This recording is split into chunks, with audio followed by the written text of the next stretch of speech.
আগামীকালের রাশিফল চন্দ্র রাশির ওপর তুলা রাশি 11ই সেপ্টেম্বর 2025। যদি আপনি সাম্প্রতিককালে হতাশ বোধ করে থাকেন তাহলে আপনার মনে রাখা উচিত যে আজ সঠিক কাজ এবং চিন্তা অত্যধিক সেই প্রয়োজনীয় অব্যাহতি দেবে।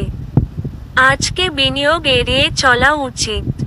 আপনার পরিবার আপনাকে উদ্ধার করতে আসবে এবং সংকটের সময় আপনাকে পরিচালিত করবে।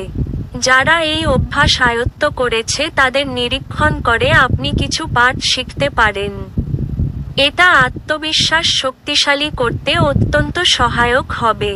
ভালোবাসায় হঠকারী পদক্ষেপ এড়িয়ে চলুন। সমগ্র মহাবিশ্বের উচ্ছ্বাস দুই জনের মধ্যে অনুষ্ঠিত হবে যারা প্রেম পড়েছে। হ্যাঁ, আপনি সেই ভাগ্যবানদের মধ্যে একজন। লোকেরা আপনার ব্যাপারে কি বলে তাতে আজকে আপনার কিছু যায় আসে না। এমনকি আজকে আপনি ফাঁকা সময়ে কারুর সাথে দেখা সাক্ষাৎ করতেও পছন্দ করবেন না আর একাকী আনন্দিত থাকবেন। আজ খরচ আপনার জীবন সঙ্গিনীর সাথে আপনার সম্পর্কের ক্ষতি করতে পারে। আপনার ভাগ্যবান সংখ্যা 1।